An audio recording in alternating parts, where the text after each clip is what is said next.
on. We are live, but for some reason it's capturing the wrong thing. Hey guys. What is it capturing? There we go. That was wild. It was capturing the wrong screen. Oh. Everyone, welcome to Books and Brew. What's going on, Shady? Good to see you, man.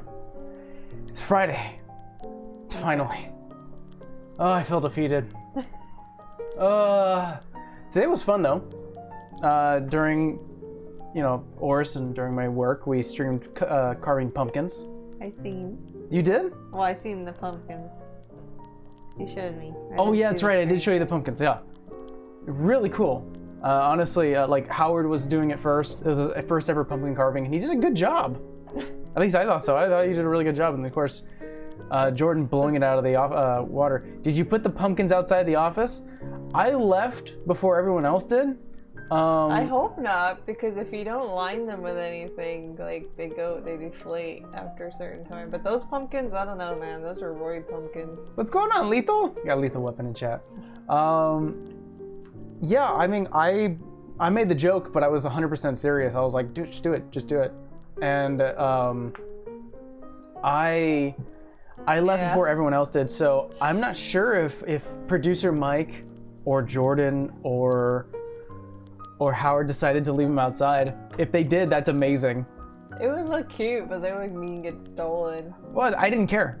I know Jordan wanted to take his home, and I was like, he was like, oh, I'll do it for my kids. I'll take it home. And I was like, it's your pumpkin. You do what you want. But I was like, for mine, so go ahead and take it. I'm not gonna take it home, because I don't need that mess in my car. We have 3 here that are huge. One is like the heaviest one I think I picked. I don't know. I think you might have took it to work. No. I left the heavier ones here. Oh, well, those were heavy. You ever see the flaming oleander? Lantern. Lantern? Flaming lantern. I have not seen that. I was gonna say, you mean like Sleepy Hollow, where he throws a flaming pumpkin at you? Ooh, well, you saw a submission video. Oh, that's right. Oh, I have to show you some of what our community has made, because they made their own Orso lanterns, and they look pretty rad.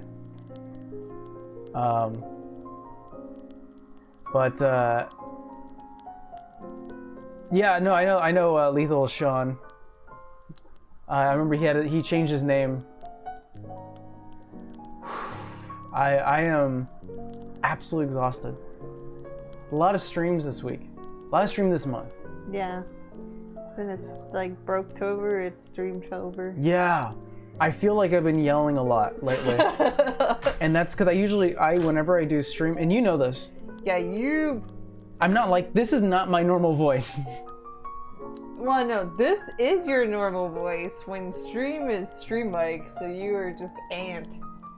Yeah, no, there's a difference. It's funny how that's a thing when it comes to streaming and content creation, is that there definitely is a bit of a mask that goes on, I'm a little more calm and collective, but when it comes to streams, I'm a little more chaotic. I still feel like you're calm and collective for D&D because you're telling a story, for D&D, so yeah. You're not so...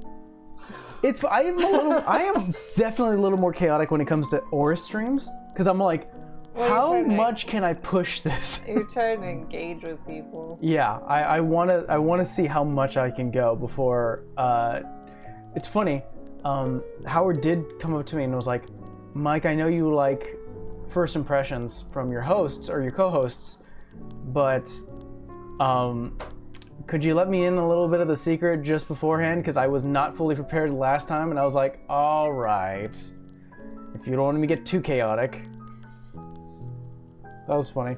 You get a break from the D&D GMing also. That's right, I do have a break coming. So next week for Oris TV, I'm not going to be there. Technically I will, but I'm not going to be there. I have something planned. I have something really fun planned. And then, this Sunday, you're going to be DMing. Yeah, no pressure. I'm going to be really excited for that. I told Mike, because I was making maps. I won't say how or if I had made the map or not, but I don't like making maps. Mike has taught me how to make maps in the beginning because I'm very I do art, but I'm very meticulous, so I'm very much that person, like, if it's not just so, I fucking scratch the whole thing. And by the time I'm done with that experience, I don't want to do it no more. Yeah. So that did happen a little bit, and then I had to scrap a map because it was like glitching on me, and I was like, fuck this.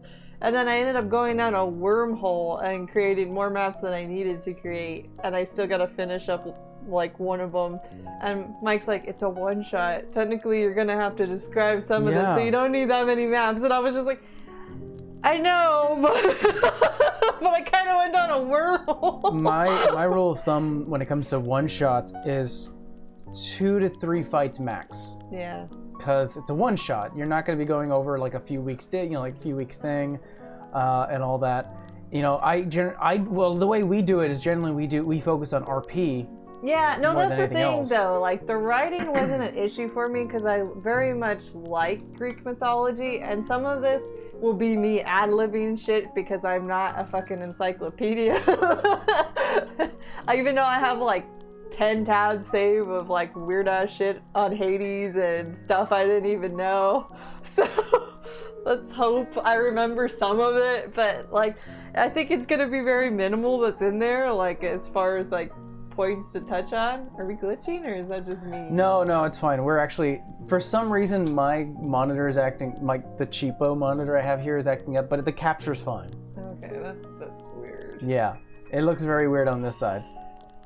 Yeah, the stream is fine. For some reason, my display, which, how old is this thing? It's a TV monitor, technically. We call it a TV monitor because it's like a small LCD screen.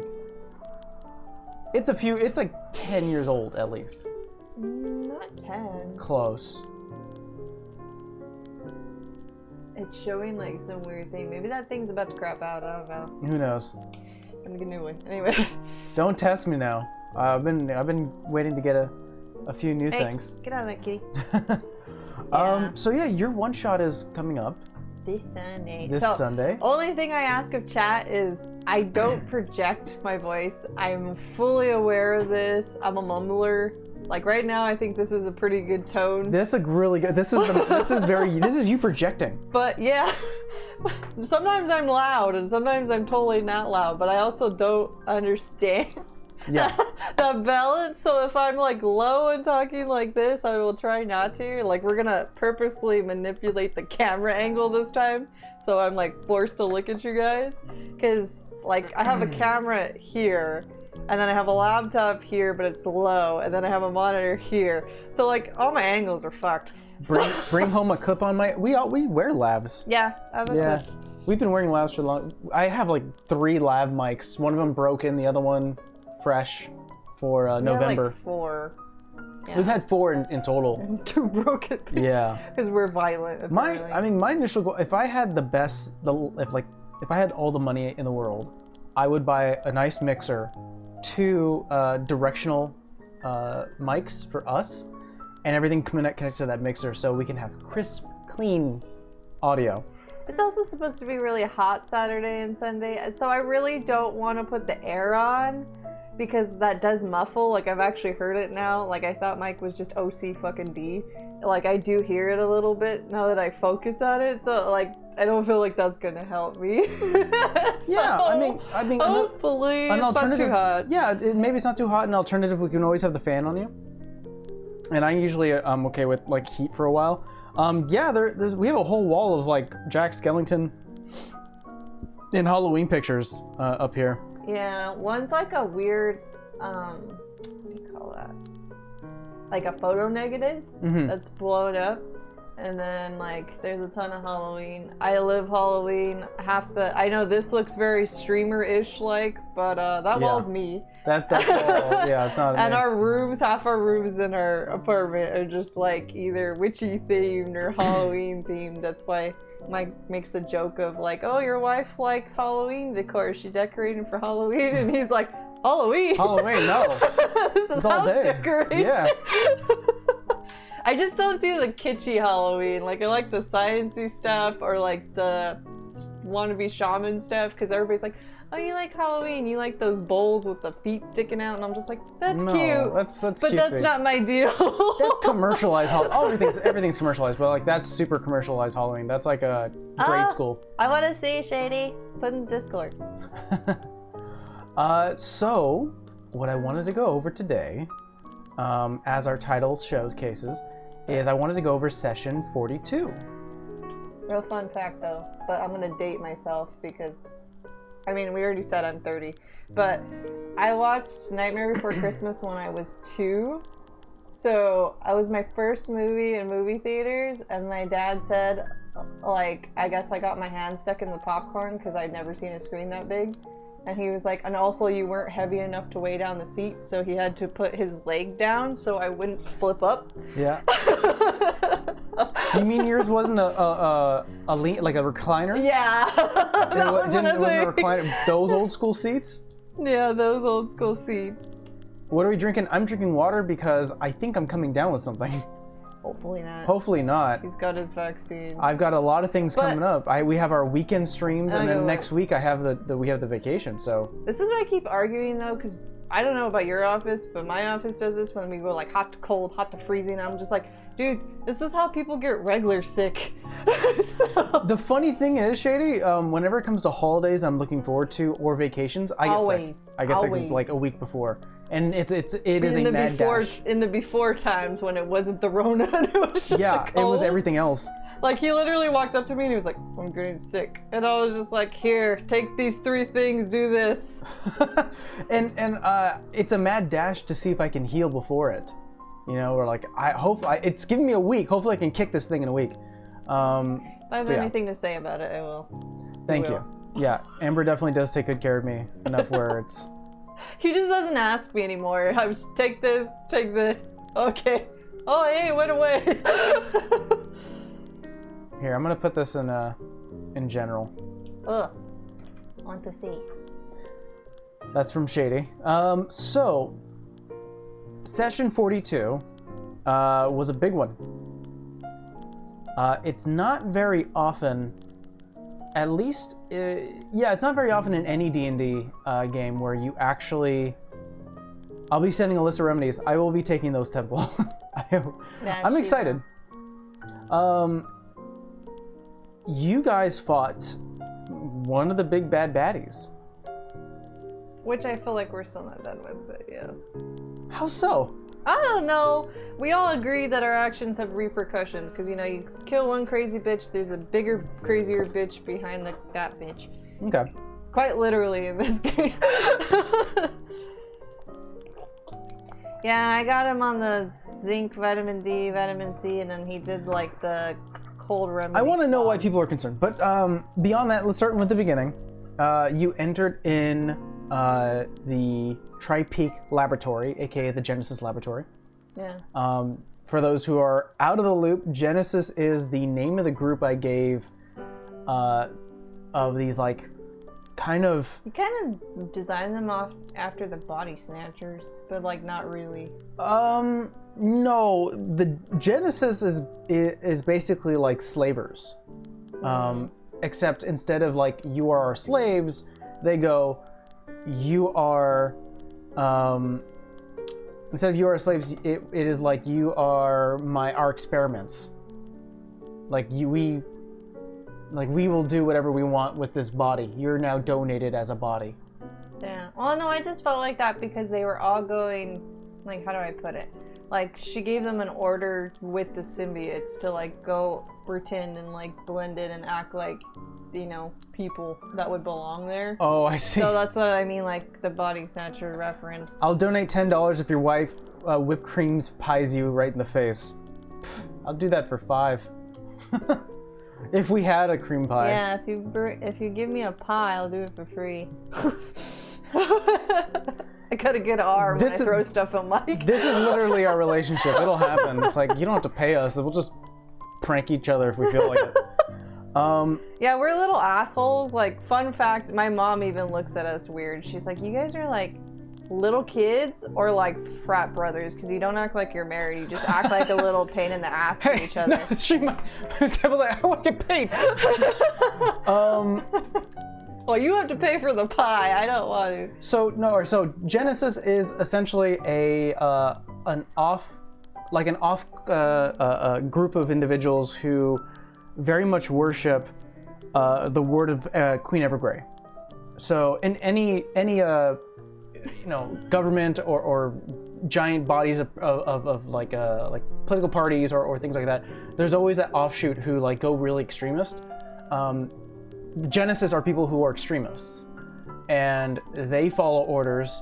If their leaders say, capture me a few people and feed them to these soul gems, they're gonna go, sure, why not? I know you said you weren't trying to do that, but I swear to God, you made magical Hitler. I did, and that was the funny thing. I wasn't aiming to make magical Hitler, but I made magical Hitler. If you weren't trying to make magical Hitler, you were trying to make Voldemort in some other weird fucking way or fashion. No, because that was also kind of a Hitler-esque person. It's funny how default you can go to Hitler from it, because essentially I was like, I wanted to make someone who believes from the bottom of their heart that they're doing a good thing, but they're going about it in the worst possible way. They're very like egotistical and they're corrupt, and I don't know. I can't speak for Hitler because the guy's dead, and I haven't read the dude's memoirs or books. Or again, I'm going somewhere. Okay, you're going somewhere with it. I don't know if that man actually thought what he was doing was good or not.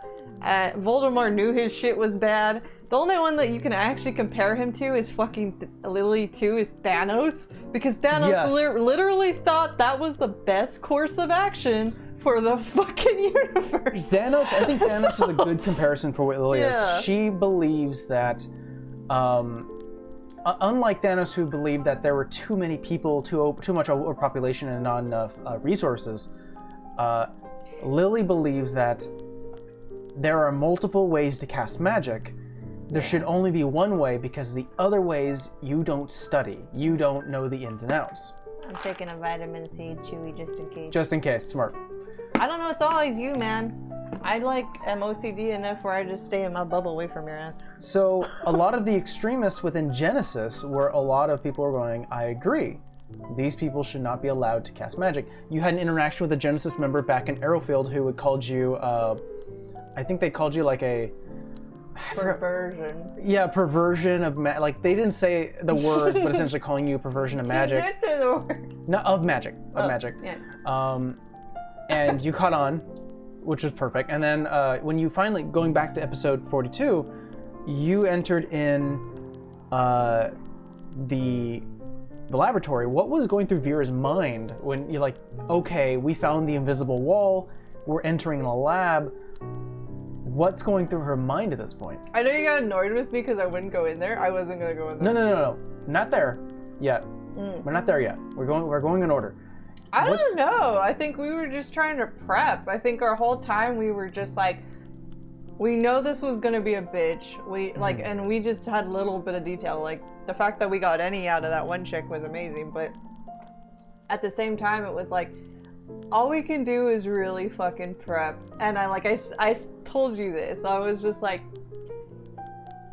Lily has taken enough from her, more than enough from her. Like, first Uthiel, and now her sister. And I wanted to react on that on camera, but I was like, you know what? She's probably just like in shock and pissed because of where she is and how close she is. So she's probably gonna hold it probably till this session and be like, sorry for crying on camera. Sorry in advance, Shady. Temple already knows. Yeah. But like, and the only reason I say that is because like Mike's like, oh, you can relate it to me when I got upset about Uthiel on camera, and I'm like, no, in character I think I can relate to. Unfortunately, I've had to go through a lot of loss. Yeah. So like I don't really pull a person. It's just I can relate to that feeling. So then I get all on camera because it's like that sucks to remember that feeling. Yeah. So you definitely pull from like personal experiences. Yeah. And I think honestly that also kind of drives your role playing, where it's like, I know how it feels to be this person. Fuck you for doing this and saying this. Like now you actually have like an avenue to say this stuff and do these things. I mean, like Lily as a person just makes Vera angry. And literally, I wanted to say, and I forgot what we were watching, and I was like, man, that's probably how she felt about Lily. And it was something about along the lines of like, oh, that's what it was. I thought I could redeem you, but apparently I was wrong. And I was, right. And it was like that at the beginning because she didn't understand why she hated Vera so much. Like, she didn't understand, like, what did I do? Did I do something unintentionally? Like, I don't know you really. Like, you seem to know me a shit ton, but okay, we should push on. Let's save that one because it actually falls into what you guys learn on further in. So the next thing that happened after you found the invisible wall was the sanitation room. I'm not going to say the D word because I couldn't say it throughout the entire stream of session 42. What were you trying to say? Decontamination. Decontamination room. I could not. It did not fall out of my mouth. There will be a word on Sunday that I can't fucking say. Don't worry. It happens. Don't worry.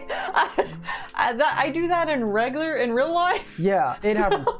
So yeah, the cleaning room, and so during the sanitation room, you guys were locked in there. There was a bit of a waiting period to get sprayed, and you all kind of had a conversation with Valrig Jaderich, which is now you know as the old gnome that abducted Savannah in the very beginning. He's the one who stole her, and that basically was like, you're now my kidnapper or kidnappee, and I'm gonna feed you to a soul gem. She didn't know her fate at the time, but now you kind of get an idea. Yeah.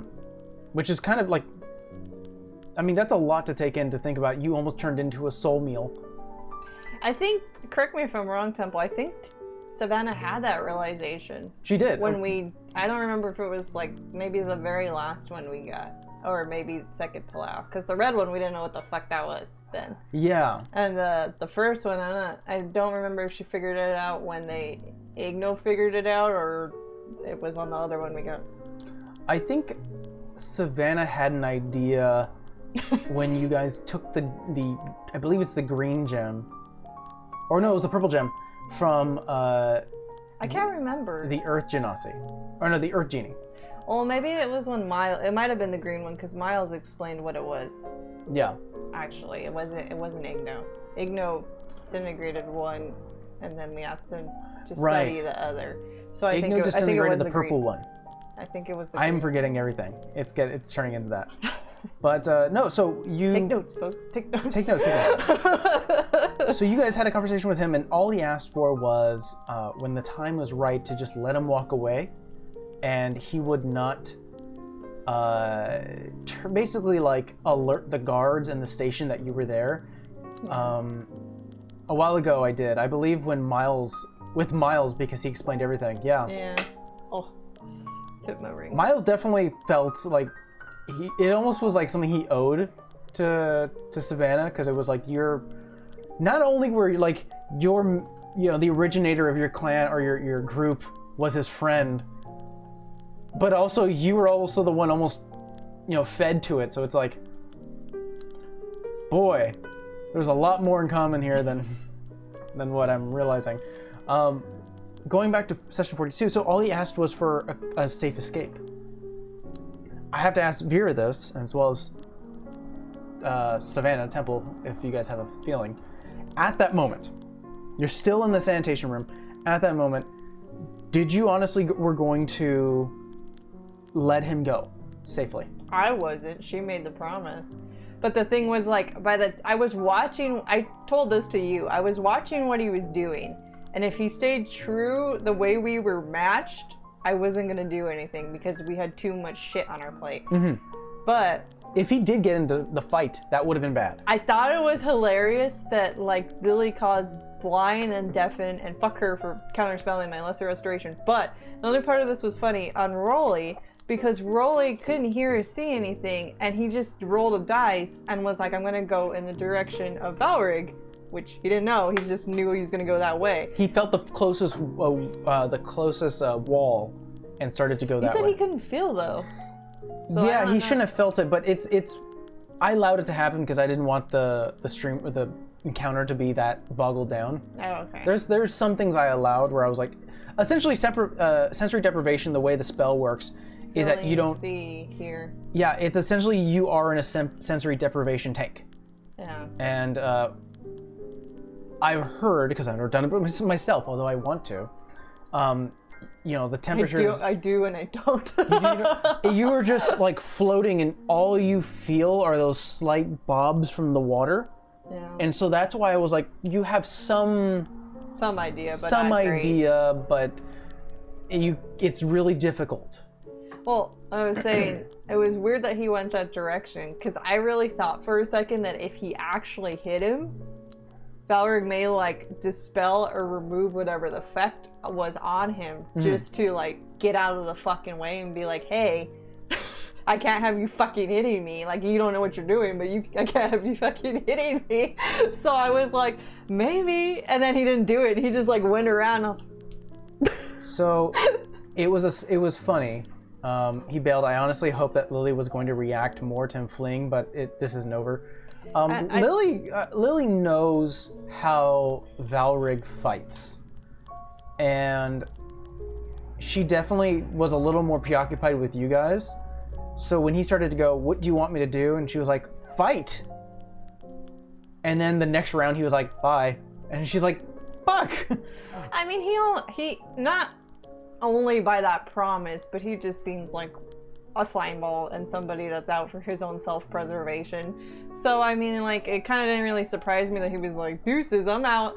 Like, fuck you, this is your thing, you deal with that shit. He kind of, I mean, like he said in the beginning, he was like, I know faces, I cut them all the time. Your face screams revenge. Because the idea, and you would know this because you wanted to be a mortician for a bit. Fun fact. Yeah, fun fact. And people, I mean, when people die, usually there is some sort of like a frozen, like, is it rigor mortis?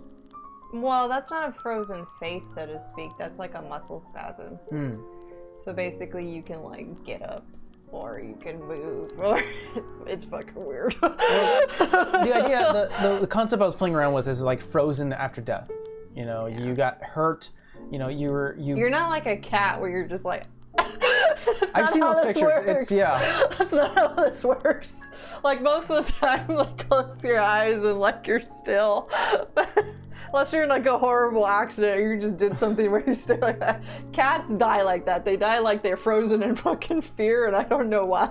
I essentially played around the idea that he would see those small details and go, oh, this person was scared before they died. Oh, this person was mad. They were probably fighting out of rage before they died. And he looked at you guys and were like, you guys are mad? We had some hardcore RBF where you guys are we're pissed. Really mad, and I don't want to deal with any of that. Because not a lot of villains want to fight till the death. Yeah, not all do. Like I said, some people are just like, I do bad shit, excuse me, see? Can't say words. But I'm out for my own self-preservation, so fuck all that, I'm gonna go deal with my shit. Like, and what are you gonna do? Like, I get those types of people, ironically.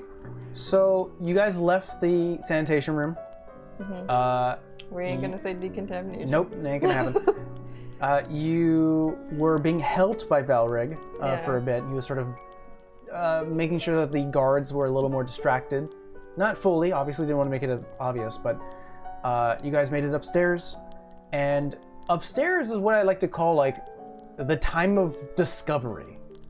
Boy. Because it's been a while since you've had a lore dump. And today, you know, last week was definitely a lore dump where... I hope I pinned that note you gave me. Let me see. I can read it. I have it here. No, but that wasn't the point. I wanted it on some kind of record. Hold on. I want to check. I think you dispelled the magic spell that was on... that Savannah was holding a book. Send it to me again. I'll send it to you again, but I'll read it for now. She was holding a book that I had trapped. There was 2 books in the room. She took the first one. You are not authorized. That would have done 10d10 thunder damage. Oh, damn. That would have been, no offense, one dead kid. Yeah, because it was a no joke thing. It was like, you guys better be careful about what you pick up here. Man, you were gonna pull a knot? Well, no, I mean. No, I mean a knot, because I know not everybody watches Critical Role, but in one of the scenes, and they did D&D, they were in some cavern, and Not, when her name was Not, long story, but let's just say Not. What did she do?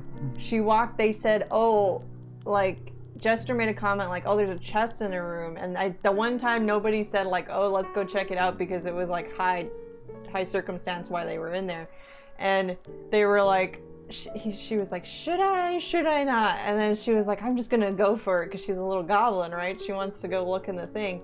She fucking, I guess her check wasn't high enough, so she opens the fucking lock and it insta-killed her, and they had to revive her. And I was just like, oh fuck. It reminds me of Vexalia when she got killed by the chest in the Raven Queen thing.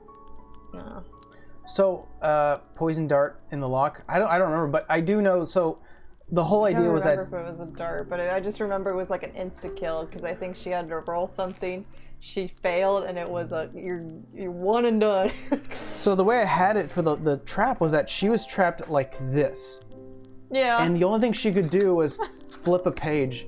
You're stuck to it. So it was like stuck like this, and so it was like you can only do this, and so it would have been, you are not authorized. And once she finally got to the last page, the book would have slammed shut. She would have had to hold onto it, and it would have shocked her for 10d10. But you dispelled it, so that's out the window. And then I had to use 2 spells. You did, because like my roll sucked the first time wasn't high enough. It happens. Then you. Sorry, guys. There's fire. Yeah, it's a thing. I like to call this the list. You found Lily's list, which was she wants to accomplish perfection. In order to do that, she needs to go through a process that requires components and a personal trigger. That's the note you need to send me, I think. Yeah. She marked down that she ate the bones of an archdevil, and she thanked Troop 3 for this. Probably like, defending Ice and B from something. I was like, where the fuck do you find an archdevil? Some of those old troop members are kind of badasses. Some of them can handle their own, and just like a domain chosen, they're trained for this shit.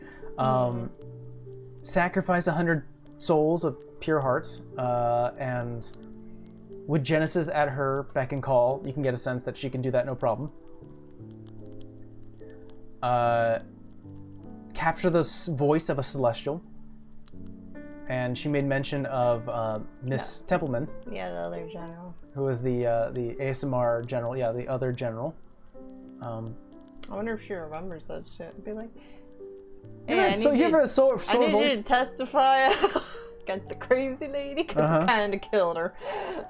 And then finally was slayed by the natural fury of summer. Which she had, at that point within her notes, had no idea what that meant. I was like, I don't understand this. This is so cryptic. There was a time, because I wrote the notes and I read it out loud, that there was a time that she was thinking about giving this up. Because she was like, what's the point? Should I abandon this? I've been doing this for years and I still haven't figured out what this trigger is. And then she met Uthiel. And was like, boring. This is just, I hate this. I just want to get my goal finished. And then heard about you. Made mention about you and was like, this brings me no pain to make her suffer. Go back to, don't tell anybody about me. No more. I had to rise your ass from the dead. Well, we made Uthiel to be more like he's very much the Captain America of the group. Oh yeah. If he met you in the beginning, he'd be like, you need to know about this wonderful woman I met. And he'd be singing your praises all day, because he's that type of guy. Because he's like, boss, I'm in a good mood today. It's like, why? I met a woman. I got to tell you about her. She's great. And that's the reason why I said in game, in character, it's a joke that like she's the cleric, but he's the saint. Temple slayed by the furious summer. Concerned. Yeah. We'll get to that. So that happened. I think the last note she mentioned was that she recognized that you guys made a fool out of her back at the Blake's Manor because you basically had her run with the tail between her legs. She did that herself. Maybe don't kill my fucking husband and I won't come after your ass. Then you went to Jade Rich's room and found his notes. Yeah. And very much is like, Miss Underwood is very abrasive, but she gets shit done. And I like that. I met the Blakes. They're very smart. The sister scares me. The fact that the guy that stitches faces together is scared of them tells you a lot, because that's all I'm going to say. Well, the thing he wrote in that you guys... Again, this is only one session to go, and I'm going to read out anything you guys would know. Was, I see myself in Olivia with each meeting. That scares me. So, there definitely is about, like, this kind of, like, master-apprentice type of thing, but you don't know who is who, and it's kind of strange. That whole group, with himself included, Blake's, and just mainly Blake's. I know Lily's a nutbag too, but like for different reasons. But like they're very much the Jurassic Park. Like you can, but you didn't stop to think if you should. Are you Jeff Goldbluming me right now? Wow. All right. I've said that too, though. I'm just like, dude, you play with fire, you're gonna get burned. Like you don't question yourself. There's no checks and balances. Like if anything was gonna be the biggest fucking hypocrite to Lily's argument about managing magic and like not understanding like the consequences, or you may harm somebody because you didn't study for it. It's like they studied for. Well, I don't know about necromancy. I don't know if they really studied for that shit, but like. 50-50, but look what they're fucking doing. There is no like, they don't think about the consequences. They just do and let it be done. Yeah. And I'm like, Well, the idea is like, yes, a lot of the Genesis members and people who hang out with this crew all believe in like study and understanding magic before you use it. And with science, definitely real life science, there is a lot of experimentation that has to be done until it can be allowed to be in the public. Yes, Shady, he made this whole campaign up, and if he sits there long enough, he just gets more twisted and makes us cry more on screen, so yeah. I'm already working on campaign 3. Yeah, I know. Oh yeah, we should clarify that we call this campaign 2 when it's our first streamed campaign. It's because we did a campaign off screen. With me, Amber, Temple, and Steve. Yeah, it was our personal game that we called Campaign 1, but I gotta remind myself that I'm not writing Campaign 3, I'm writing Campaign 2. So, then you know what the notes mean. I have a lot of notes. I have plenty of notes. And Amber is very good at not looking at my screen when I write.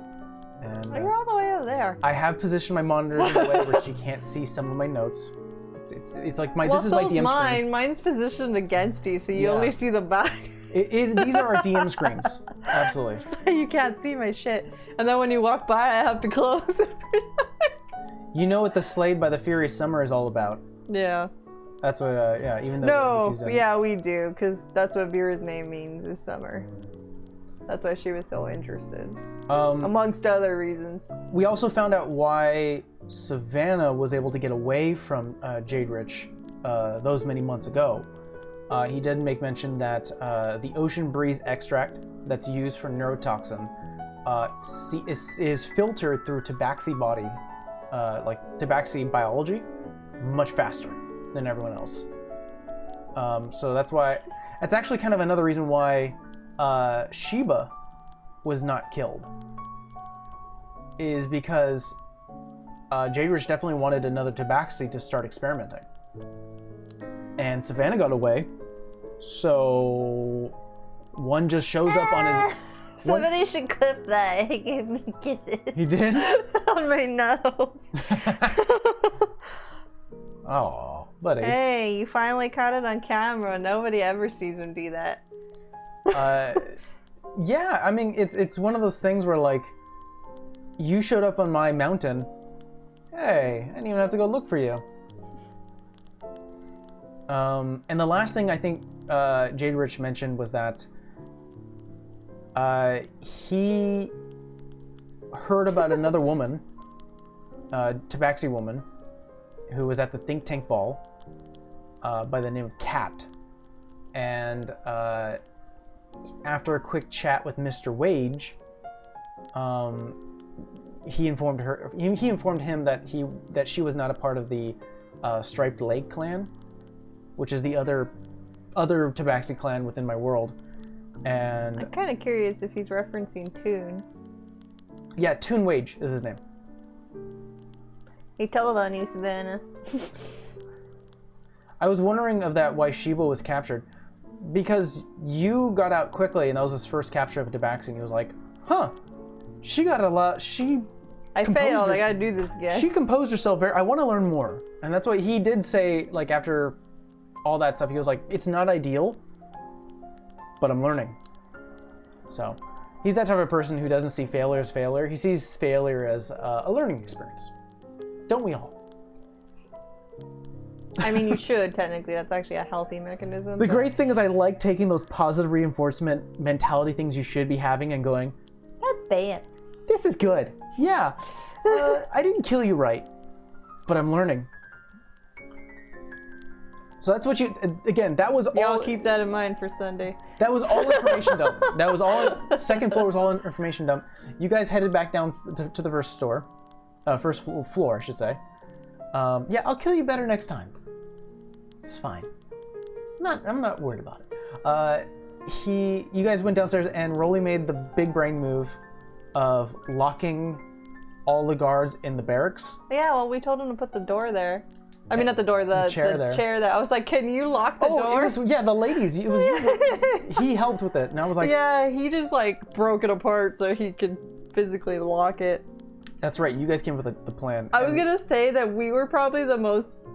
I don't know if it was in character, Amber's, like, all our pissed off aggression towards Lily. Yeah. Like, that we were just like, we're just gonna break the whole thing, because we're gonna lock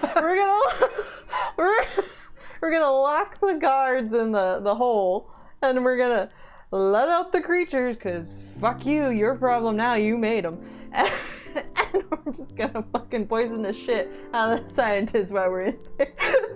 Like, we were just a pain in the ass, and I don't think you seen it coming. Like, you knew we were gonna fight. You knew we were mad. Yeah. And you probably knew Vera was gonna be even more upset, and still like Savannah that they got caged and now one of them is dead. Like, so we have even more aggression towards this person, but I didn't think you were like, did they just lock the fucking guards in there? The great thing about it is that I don't give you guys a lot of opportunities to go, fuck it, burn it all. Yeah. Hey, this is an opportunity. Take what you want. That's how I took it, because you were like, how did Vera feel? And I was like, Vera felt like immense amount of sadness, especially because that's her oldest sister. Mm-hmm. And it's like, dude, she raised me, like, partly. And it's like, you can't do that. And then the rest of it was just like, I'm gonna bottle it all up. And she's gonna be a crazy bitch. Oh no! Pro tip for anyone who has a lady friend or is dating a lady friend: when they start saying they're gonna bottle it up, it's gonna come out in the worst fucking ways possible. Run for the hills, man! Ain't nothing gonna save you. So that happened. You guys went back. You went downstairs to the basement level. You saw the caged area once again. Savannah found her sister, who was like very gaunt looking. Definitely has been fed well and was like basically being kept there for experiments. And she made mention that she did get to know your sister, Zima, because they were locked in, within the same room. And so to pass the time, they would talk to one another. And she was like, I know her. I mean, kinda. We were cellmates. And she did tell you that Lily came by, grabbed Zima, had a blue gem. It was right. She had a blue gem in her hand, left, came back, and just threw the body there. And our players kind of have an idea what that means. Well, mainly because it happened to Rolly. Because it happened to Rolly. And we know what the stones do. Yeah. So there was definitely a nice reunion for Savannah and Sheba, because that was one sibling that she has not seen since the time, she saw all her other siblings when she went to Lulan, her clan. But she didn't see her older sister, who's, I feel like Sheba is very close with Savannah. I think when we were writing, Savannah had Sheba to look up to. And now that she's gone on her own, it's like, I never see her. Where's she going? What do you mean she's lost? What do you mean no one can find her? And it becomes concerning.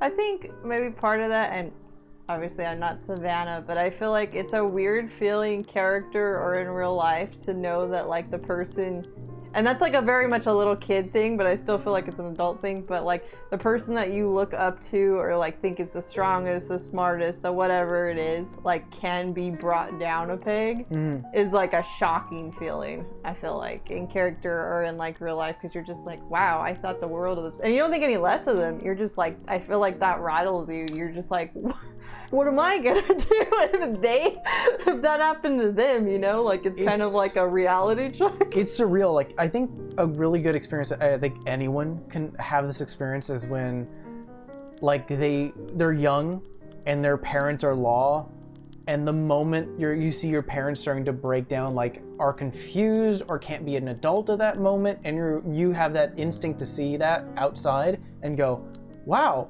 they're humans. They have no idea what they're doing. And it's that realization of like, this authority figure, person who I thought was better than me in any way, is just like me and could be brought down. It's a wild feeling. Like, it's very shocking. Yes, which is why her being taken was a shock. Obviously, Sheba did tell you, like, she went to Arrowfield and was like, I'm gonna deliver the stuff. Why is everyone acting weird? Oh shit, I gotta go.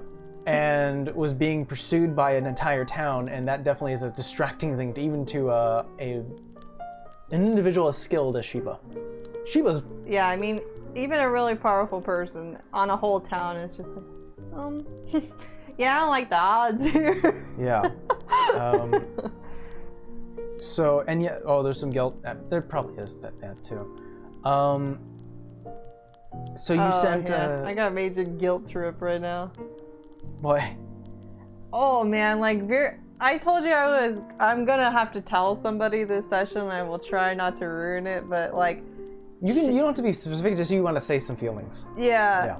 Depending on who she's choosing to tell that to, it doesn't matter, like it's gonna suck.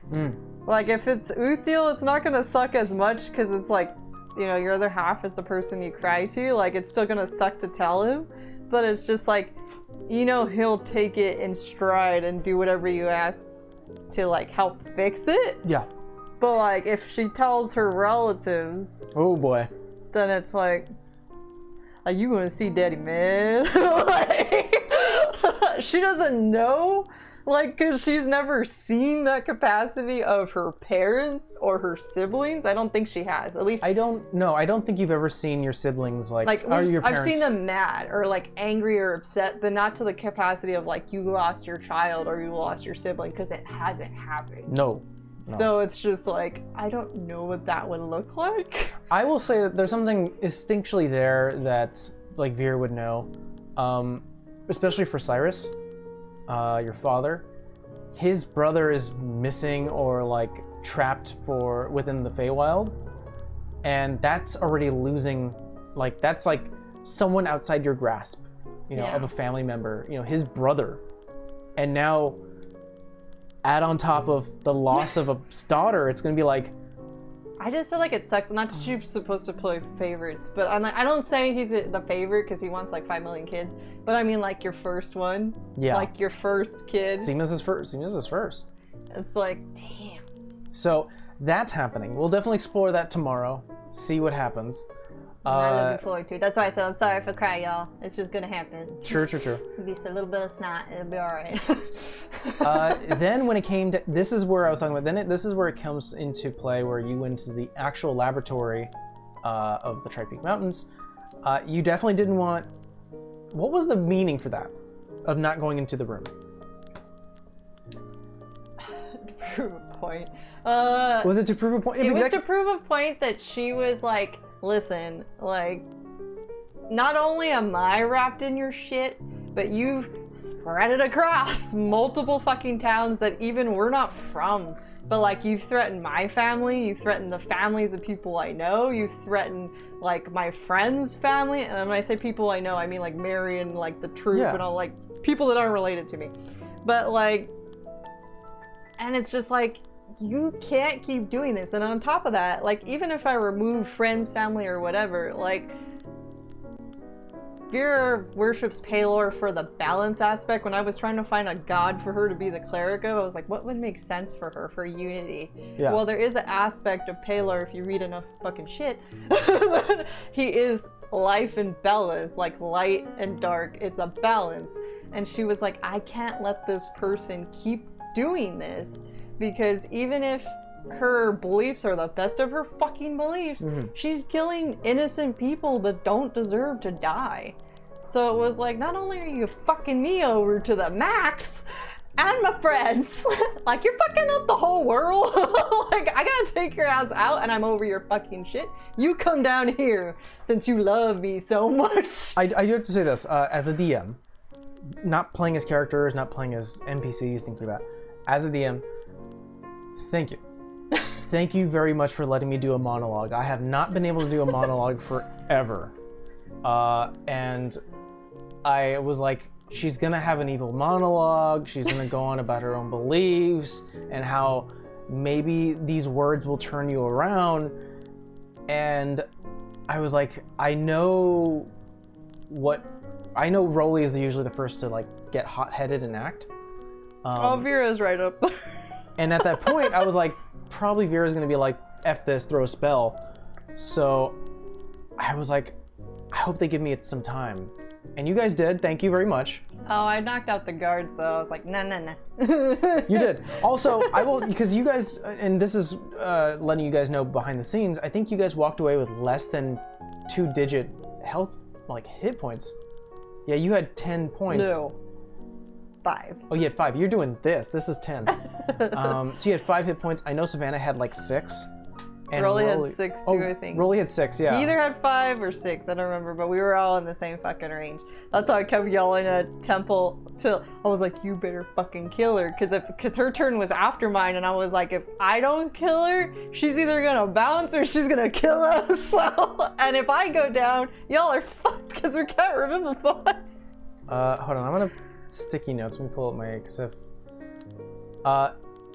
No, so it was Lily goes first, Rolly, Savannah, then Vera. Yeah. You so were I was last. thinking she was killing her before me. You were hoping that Savannah was gonna take that kill. Yeah. So you did. So basically, so the end was over.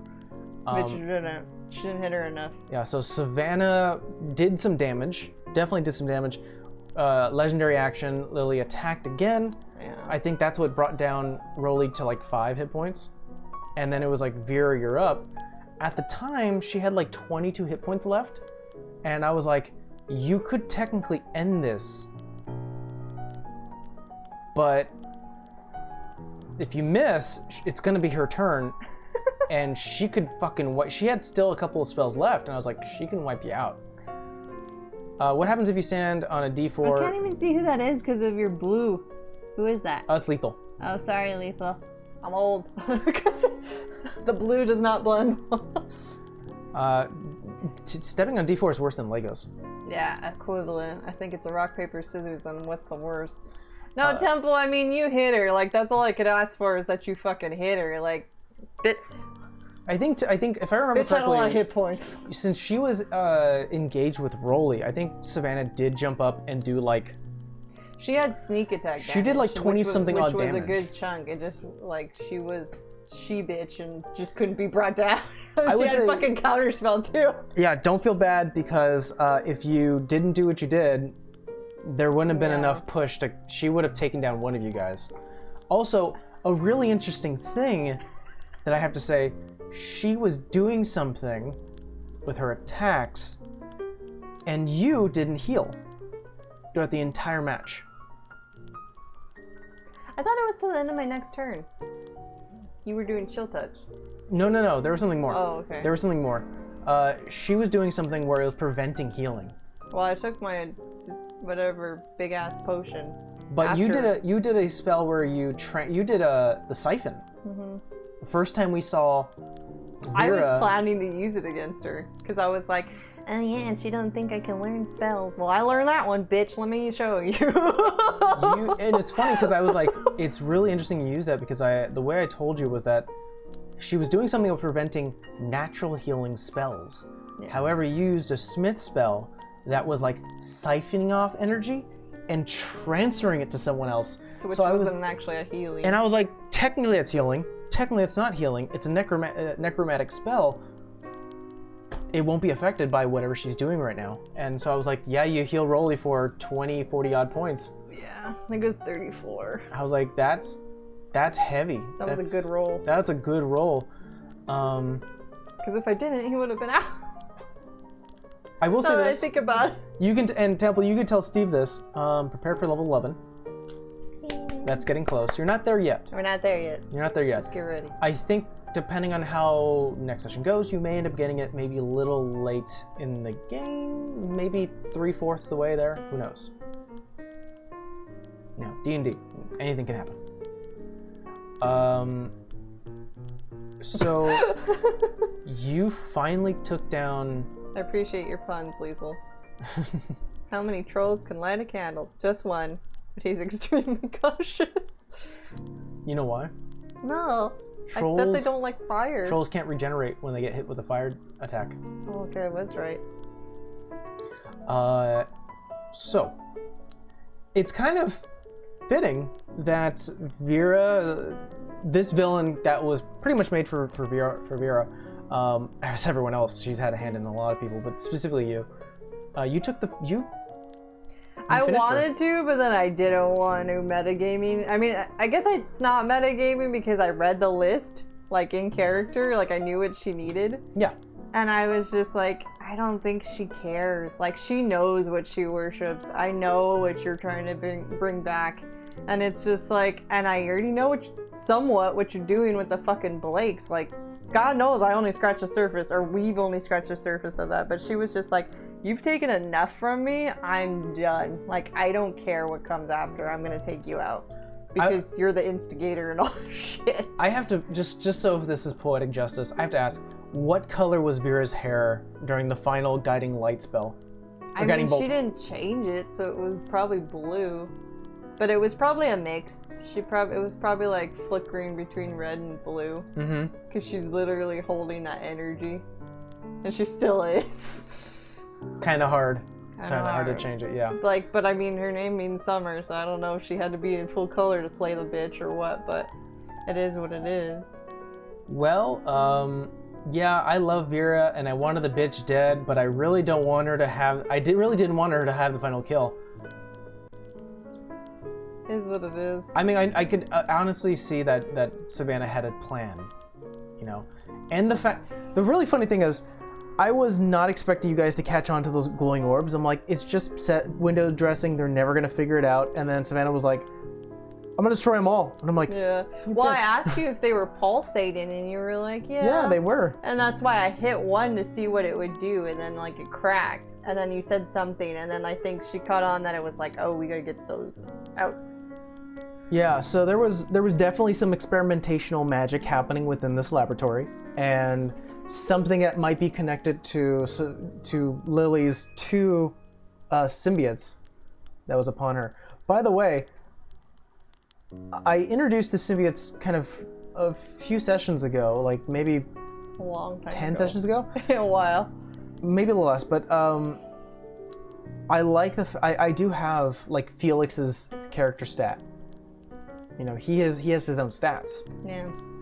And so does these two other tendrils and these two other symbiotes that Lily had. So when you were like, perfect, she ran out of reactions, I'm gonna cast this, and I'm like, counterspell, and you're like, how? And I'm like, not her reaction. Yeah, I was laughing because you were like, what were you doing? And I was counting your reactions because I was like, okay, I could use a spell now. And even if it wasn't gonna be your a full spell because I didn't want you to just like counterspell a full spell. I would just burn fucking spiritual weapon as a bonus action, so I would still have my action. Like, it may not be able to do a spell, but I could either do a cantrip or I could just beat your ass. Like, By the that's way, what I was gonna do. It's been a long time since we've seen Vera actually bust out a mace and bring down the hammer.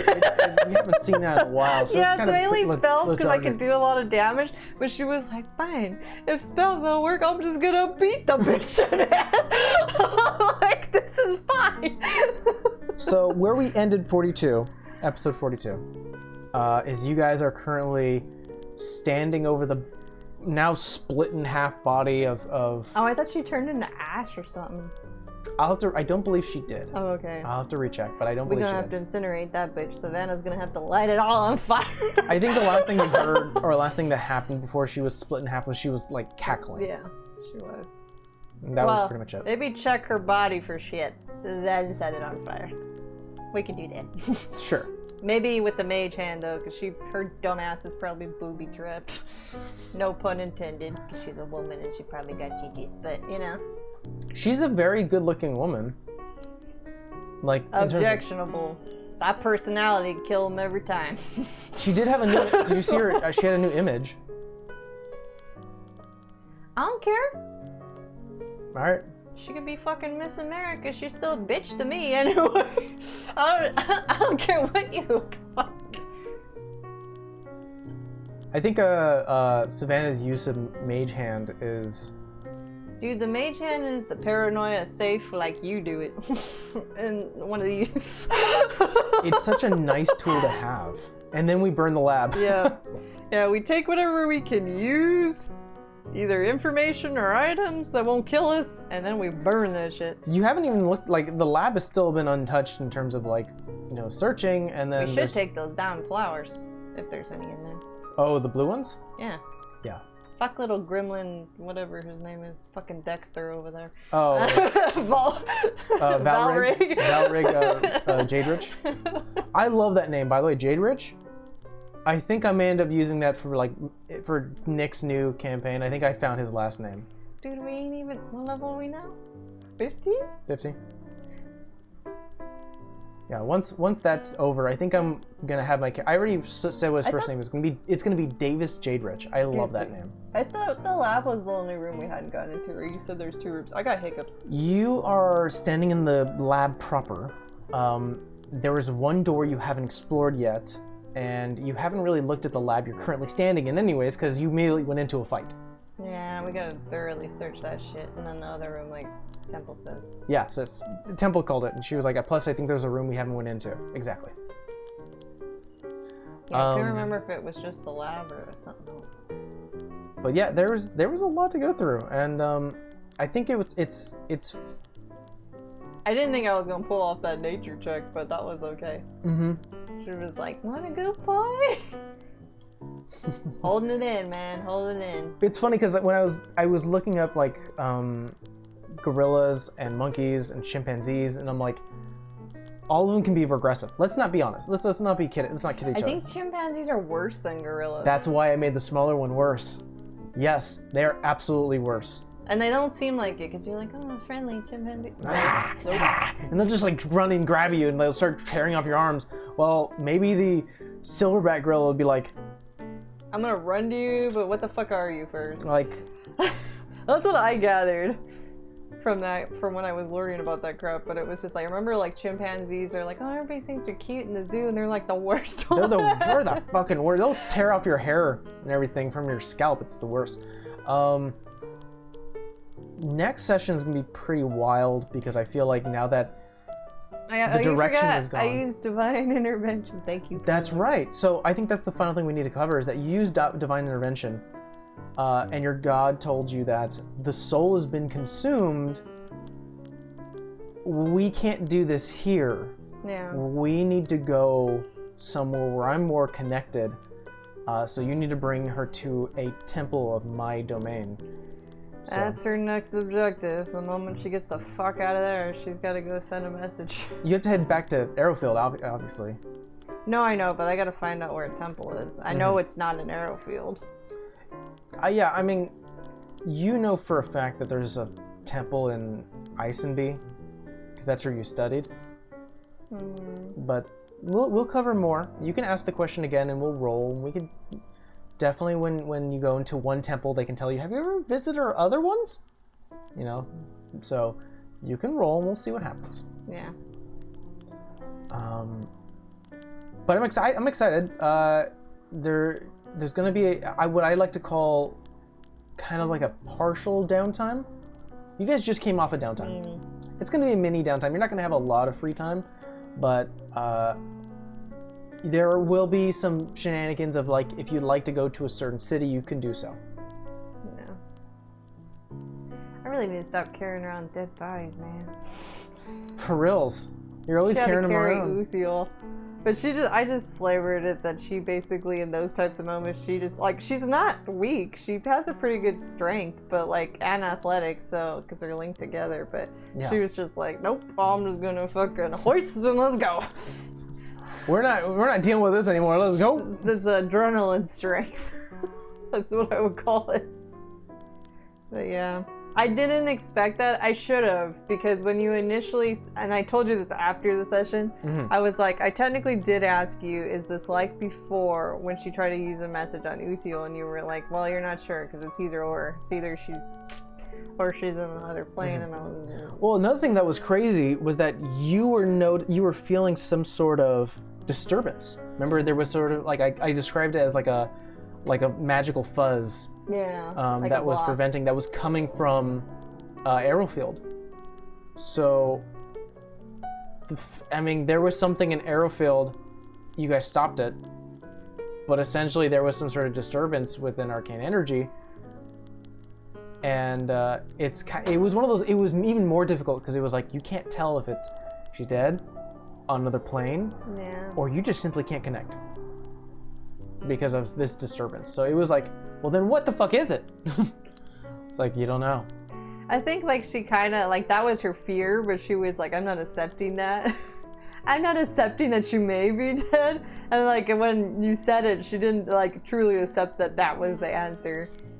And when you didn't accept it, you rolled a 4 on Divine Intervention. Guys, our cleric is level 10. For 3. And has rolled 3. And he's watched me roll Divine Interventions. He's like, I gotta watch you roll it. I've seen every single fucking roll. It was a 2, a 4, and another 4. It is a 10%. I mean, what is the chances Dakota of... Irish. But to be fair, those are not Vera's dice. I literally bought these dice, and they have little... I'm not gonna show them. I don't want bad juju on my dice. No, there you go. They're clear, they have blue, and they have these tiny little seashells. And I had originally bought them for a home campaign, that one that we didn't stream, because I played a Triton druid, and her name was Iris, totally opposite of Vera. And I was like, oh, these are cute. Like, those will be her dice. And there was an instance where we all, like, our group at that time went to a bar, and it was like, if you roll like 100 or something on the fucking die, you can get this ethereal drink. And she wanted nothing more than talk to her god, because while she did have a god because she was a druid, like, she never really talked like Vera does on that kind of level or service, like a cleric. Yeah. And she was just like, I just really want to talk to her, not because, like, yeah, shit was happening, but it was just like, hey, I just want you to know I exist type of deal.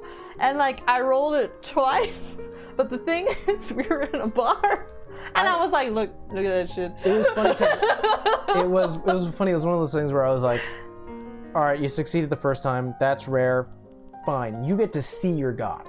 That's intense. You know, and she was doing this. Someone who's not a cleric gets to see their god? Holy shit. And then you're like, what if I do it again? And I'm like, yeah, like that'll...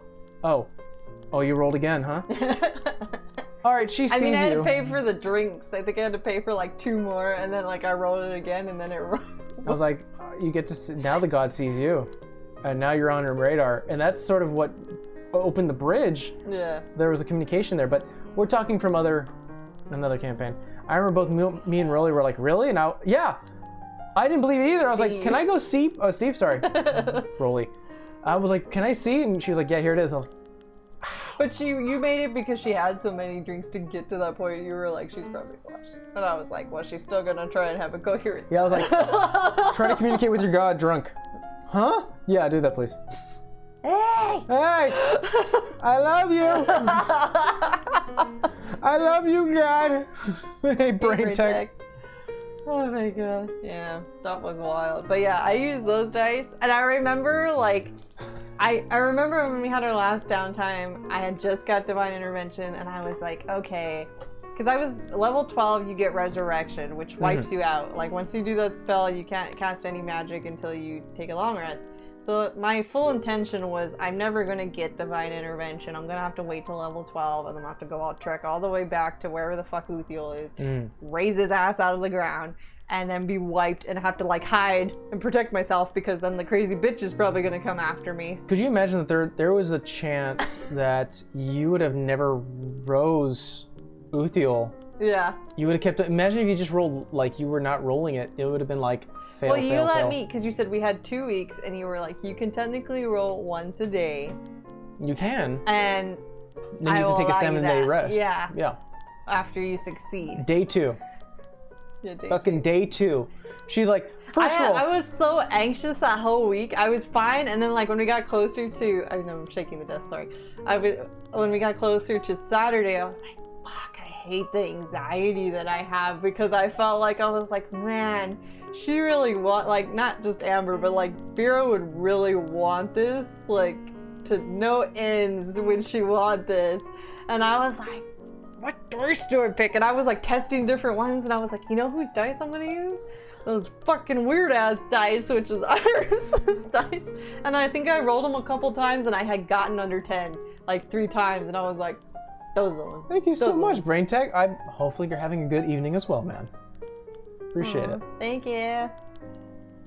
I think it was like, you did the first one, it was like 82, and you were like, shit. You rolled it again, and it was like an 8 or something? No, the first Divine Intervention I got was a 2. Oh, 2. And then the second one was a 4, and then this one was a 4. Yeah. The other group doesn't, I mean, I said what it was, I said it was a blessing, but I, like, we won't see what it does until I do it. Yes, you currently have a blessing against the Blakes. And you have it written as an inventory item, and I will, when you cash it out, because I'm not going to remember, there's a lot going on here, but when you cash it out, something will happen. Yeah. Well, right? I mean, she had contemplated, I was like, man, she could just kill Lily, I think. That's pretty easy to do, right? And then I was like, big picture, Amber, big picture. I was like, actually make your character fucking think, what would she do? And I think in Vera's mind, the Blakes are the perversion. And it's continued, and it's only fueled things like Lily because they have that power, and it's only fueled everything that we've had. So it's just like, that's the better use. It's kind of, it's insane. It's insane. So, yeah, tomorrow at 2 p.m. Pacific Standard Time, we'll be live for session 43. Bring your tissues. We are climbing up the ladder to session 50. I'm really excited. Hopefully we hit that soon. We will not be here the 23rd. Yeah, so let's read out what we have for this weekend. So yeah, so the 23rd is next Saturday. We won't be here because we will be celebrating our wedding anniversary, 5 freaking years. So we won't be having a stream, but we will be picking up on the 30th, right before Halloween. Yeah. Spooky. You have to cosplay Temple, it's mandatory. But we do, speaking of Halloween, we do have a Halloween one-shot coming up this weekend. This Sunday, we mentioned it in the beginning of the stream, but we'll say it again. Yeah, we mentioned that I went down a map. I am a forever DM, no more. We have Amber, who will be DMing a one-shot Escape from Hades. It is the first time Amber will ever be DMing. Hopefully she gets to DM again. Hopefully you like it. He was like, I had a stack of books like this with just post-its and shit I had read and stuff I was gonna pull from. And then so I finally sat here, not this week, but the week before. And like I had written most of it out. The only thing I really hadn't done was the maps because I fucking hate maps. And then I ended up going down a wormhole. Now I have too many maps. whatever. So I was like, oh, here you go. And I gave him back all the books except for one. And he was like, you're done? I was like, yeah, I don't need those Post-its anymore. Wait, no, you never told me. Are they back? Yeah. Oh shit! There was a point where you were still studying. I had half the library out there. You had half the library, and I was like, "Hey, can I take a look at these?" And you're like, "No," because I have Post-its where I want to look up some things, and I was like, some notes. And some notes, and I was like, "I want to use some of these monsters too." I'm like, "You're not the only DM here." The internet, too bad. You asked me to do this, I do it. No, I want to see the pictures. I want to know where. Whatever, man. And speaking of, because Temple mentioned you get to cosplay Sunday, I have my own cosplay that I'll be doing. I don't even know if the screen's coming. I had a ton of shit planned for this. I tried 2 different outfits. One didn't fit, looked like shit. I have a backup thing that's gonna be very simple that I'm gonna do, but I'm also gonna be moving, and you only see like this far down, so it's not that crazy. And then something else is stuck in like fucking processing, so this is fucked. I have a screen that's supposed to be coming that I ordered almost 2 weeks ago that was 2 days shipping, and now it was delayed. And did you get a refund for that 2-day shipping? Yeah, for real. When I was Prime, it was free. Oh, I see. But it was supposed to come Wednesday, and then it was supposed to come Thursday, and it's supposed to come today, and I don't hear anything out there, so fuck all. We might have to make a makeshift thing for what I have planned behind me. We'll see how that works out. Yeah. But I will be cosplaying as a woman. Although he's not shaving this. I'm not shaving this. I'll retrim it. Get a small. You already retrimmed it. I'll do it again. I'll retrim it. But this is not coming down. The facial hair doesn't exist. I'll be a facial haired woman. And no, he's not a dwarf. For the people because that I get to be a dwarf. I'm not kidding. I am playing. Yeah, you are playing a woman. I am playing a woman character. I've never. I mean, obviously I'm a DM. I played women characters all the time. We have 2 gender benders. So. That's great, isn't it? I love it. Yeah, I won't say who the other one is, but we do. So it's gonna be me, Temple, Steve, and we'll be joined by our good friend Titan, who will be playing, as well as players, Titan, and you'll be the Fish DM. Killer. She's also the one that did all our character art for the main campaign. So, like, beautiful art. She's a great Broly, artist. Savannah, myself. Yeah, that's who did that art. I love our friends. Our friends are the best. Aspen, Titan. She cracks me up. I've gotten the chance to actually play with her and not just watch, but like she always like is on point for. Don't be trying to steal fucking Baby Yoda. I'm gonna say also like Crash Pixie. She's an absolute delight. I love her. Yeah, it's funny how I was talking to you about it, where I was like, Titan always like fucking surprises me. Not like in a bad way, but I guess because I'm not expecting it each time, and I should know because I've seen her play. Like, but her characters are so different each time that like she just meets it to the T. Like you're not sure what it's actually gonna be, but then like when you see it, I was like, crack me up. Like No Name was a thing where I was like, I don't understand you, and she's like, that's right, and I was like, moving on. All right. And I think she loved the fact that she kind of put me, like, I think that it was the first time as a DM where someone put me on my back heels, because I was like, and Titan, why don't you introduce your character? Someone with a pumpkin head, this person was a thing, and all. I like how Aaron was like, so, like, in character, he was like, so, is it moldy in there? Like, does it always stay fresh? And she was like, it's pumpkin. Yeah. Like, she wouldn't give him an answer. I'm like, and he was, all right. Like, God damn it, Crash. Titan. And I was looking at Temple's message that Crash's TikTok is actually awesome. Yeah. I think I do follow her on TikTok too. She's so funny. She's so great. She loved the mall. Dude, she couldn't stop laughing. And I wasn't even mad at it. I was like, dude, that girl busting up every 5 seconds. We need to have her back on. And, I mean, honestly, everyone we had during that one shot was amazing. The Mallaholics. Like, I loved having your cousin on. I think she was absolutely hilarious. What branch of government? I'm like, Kristen, this would be something you don't have sense. Like, if she's in doubt, she just asks you. This is how she is in person. That's my cousin, in case nobody notices we don't look alike. And it just cracks me up because I'm like, this would be some shit she said. But I feel like that's also a trait she learned from me.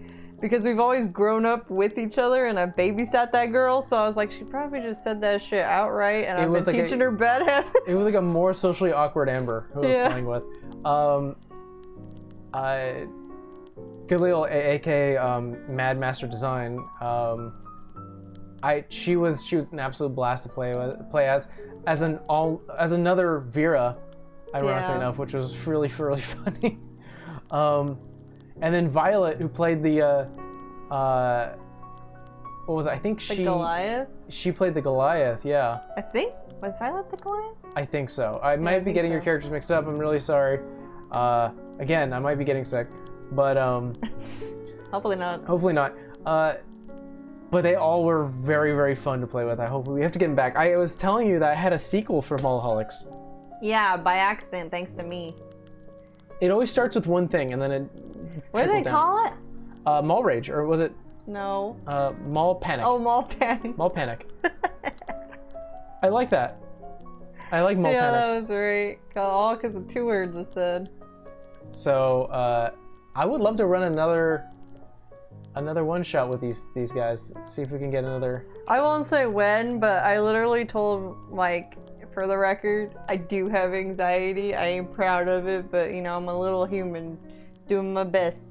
But I went into a mall. I won't say what mall. I shit you not, Temple. Like, there's probably over 30 stores that used to be in this place. More. Storefront. No, that's what I'm saying. Over. Oh, yeah. Over, like, in this actual mall.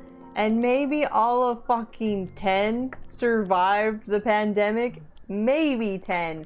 And this is a big ass mall, so everything was blacked out. There was creepy ass people in the parking lot, and not my kind of creepy, like cool Halloween creepy, like weirdo status, like people trying to follow people into the entrance, and then when they couldn't follow you, they'd back off. And I was like, where the fuck am I? I'm not even in like the ghetto. I'm just in I wasn't in the ghetto, and then I got in there and I was like, Mike, this is like some shit, like some time warp shit. Like there's nobody around. There's only 10 stores.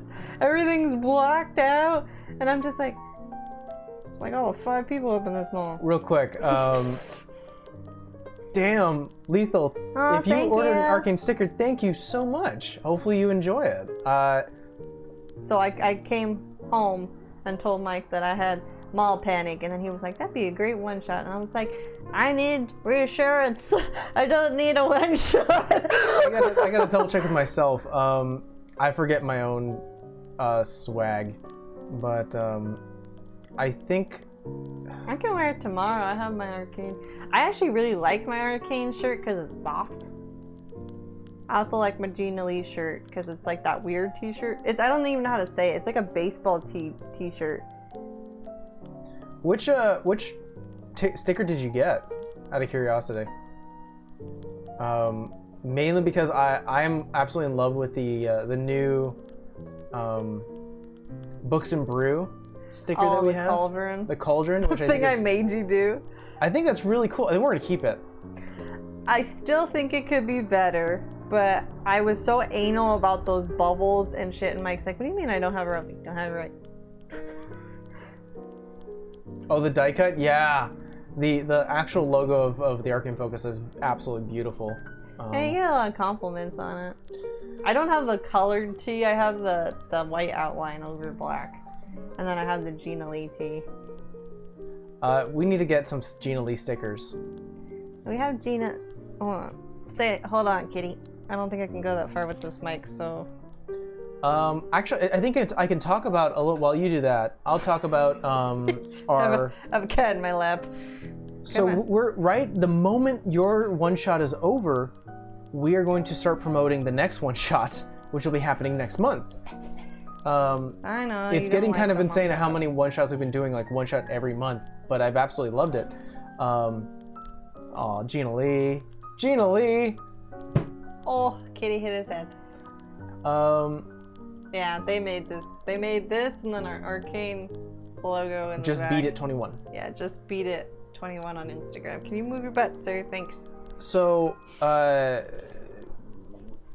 in November is our 1-year anniversary, and I'm really excited to show a brand new way of We'll be doing a one-shot in a different way. We've been doing one-shots separately. You know, Temple... He's like really needy. You're not going to be doing this tomorrow and Sunday, bud. Temple and Steve have been separated. We do see them from time to time, but we haven't played a game together at all, ever. 3, Lethal. This is my little old man, and he has... Everybody knows he's got some major health issues, so I'm hoping he hangs in there. Yeah. And then... But he's very needy because he doesn't always feel great all the time, so... Yep, there we go. Bury the head.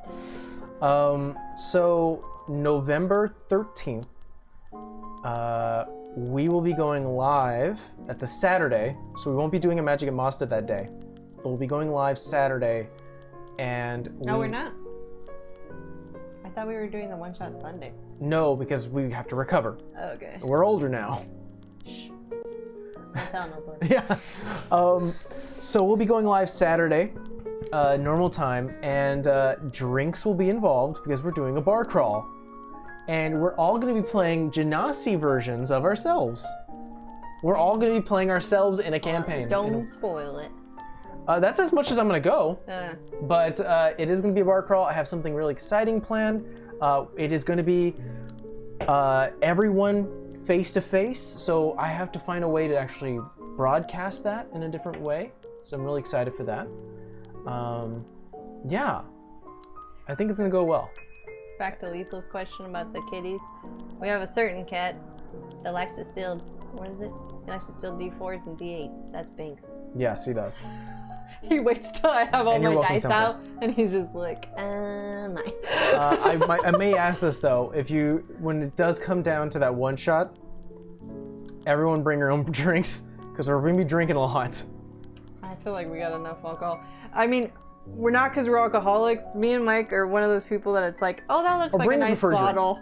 And then like we leave it up there for 15 million years, and then eventually we drink it. We should really buy some mixers for that day, and we can start making some cocktails. Well, there you go. Yes, bud. I think it's going to be exciting. I have something planned. I've been already working. I already showed everyone else like our maps. So there's going to be a map. We're going to be It's not going to be shot in this room either. Well, I mean, they've seen our kitchen once. We did a cooking stream with the whole group, and that had drinks in it. I was thinking maybe we could do it here, but I'm not sure how we would. It'd be interesting. I like kitchen's still better. Yeah, but this place already has like the PC, and I don't have to move anything. You've moved it before. But that was annoying. Okay. All right. We're not doing a Books and Brew that week then, because I have to prepare.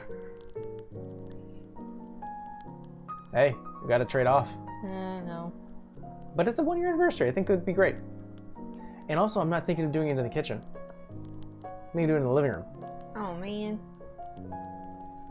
So I think we're just going to stream it in the living room. So you guys can all sit on the couch. We'll see. You could be drinking and sitting. You could sit in the kitchen. I know, but I have an idea of how I want to broadcast it. So that's going to happen, and I think it's going to be fun. Let's see if he does the thing again. You want to see if he can do it? It feels so weird. It's like seal kiss. You feel all the whiskers and the little wet nose. Like, yes, they all know you're a big ass mama's boy, even though you're a real dick sometimes. All right. Well, I think that's where we're going to end it here, guys. Thank you so much for joining us. We'll be back tomorrow at 2 p.m. Pacific Standard Time for Magic at Mosted episode 43. And then after that, Sunday at 2 p.m. Pacific Standard Time for Escape from Hades, our Halloween October one-shot, hosted by yours truly. I'm like both nervous and excited. I'm excited. I can't wait. I can't wait to play. So until then, we'll see you guys tomorrow. Bye. Bye.